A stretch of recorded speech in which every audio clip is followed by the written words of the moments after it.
Let's design and set up a car magnet in Canva. For this video, I'll be creating a standard rectangle car magnet size, so I'll come here and change the units to inches and input my project size. Then I'll select Create a New Design. Now with our project open, we can start by revealing the bleeds and our margins. To do that, I'll come to File, Setting, Show Margins. And then I'll come back and select Show Bleeds. If you don't understand bleeds and margins, let me give you a high-level explanation.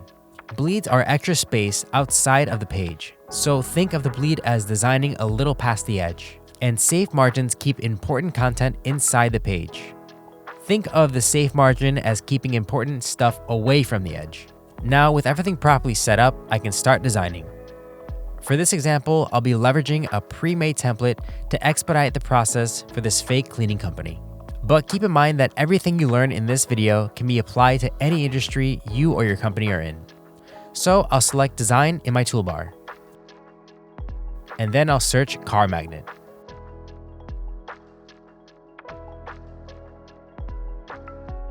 For now, I'll go with this option since it includes most of what I want in my car magnet. Now, first things first, I'm going to want to change this color to my brand colors. To do that, I'll simply select an element and come to the background color and select this little ball.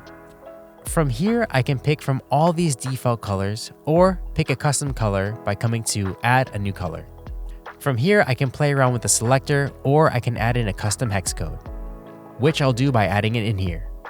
And I'll do the same for this element by selecting it and coming to the top, and then by adding in a custom hex code.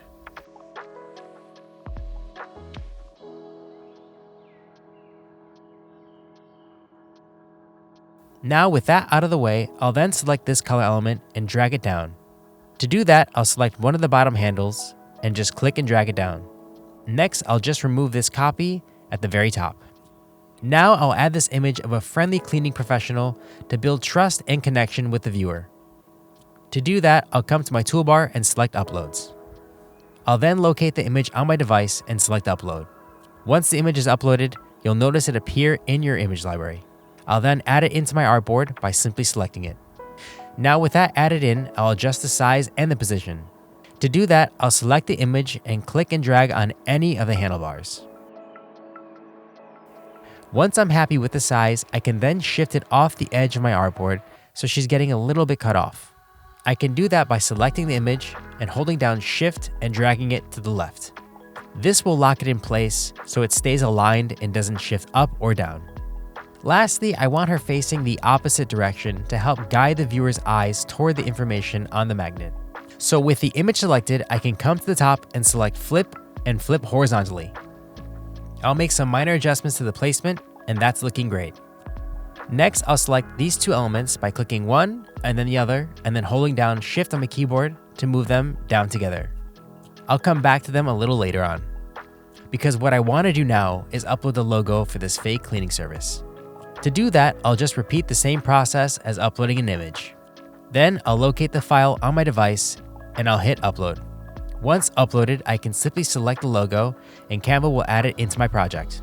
Then I'll select the element and adjust the size and the location. And just a quick tip, if you upload an SVG or EPS file into Canva, it will allow you to change the color of that element.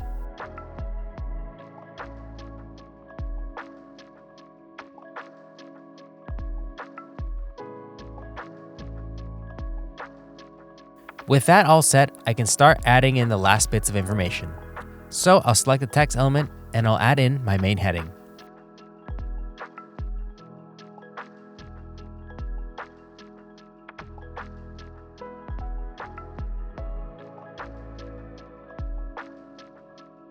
Now I'll change the font to 200 points and adjust the alignment to be centered. I'll select the element again and shift it up a little so it's better aligned to the logo.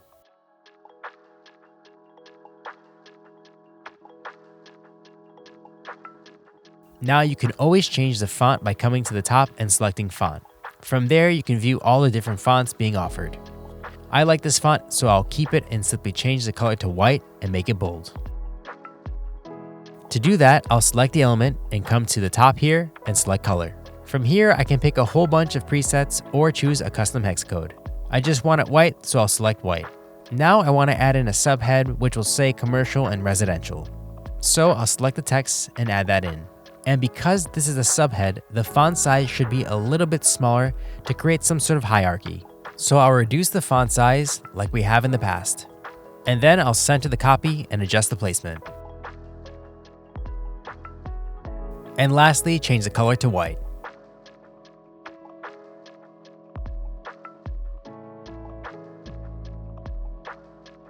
Now to finish this design up, I'll add a call to action at the bottom. I'll first change the copy by double-clicking the element and adding in my copy.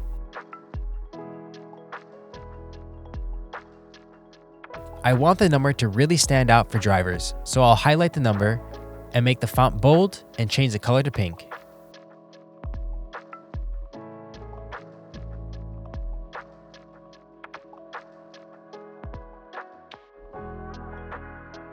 And maybe this font above the number is a light gray.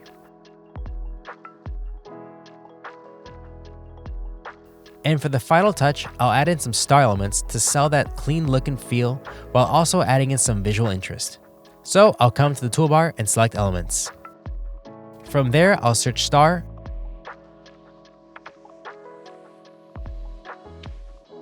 and then I'll select this element. I'll then copy that 2 more times and place them around these negative spaces while keeping in mind how things are balanced. With the image on my left, the layout feels a bit heavy on this side. So I'll add in 1 large star here and 2 smaller ones to balance it out. Next, I'll rotate them at different degrees by selecting this rotate icon. Now I'll select all 3 icons and come to the color here at the top and change them to a lighter pink. I'll then click and drag it until I have a nice light pink. Then I'll reduce the opacity by coming to transparency and reducing it to 30%. And now my design is complete and ready to be set up for print. To get this set up to hand off to your printer, select Share here at the top. Then select Download Print PDF. Check off the crop marks and the bleeds and flatten that PDF. Then under Color Profile, select CMYK and then hit Download.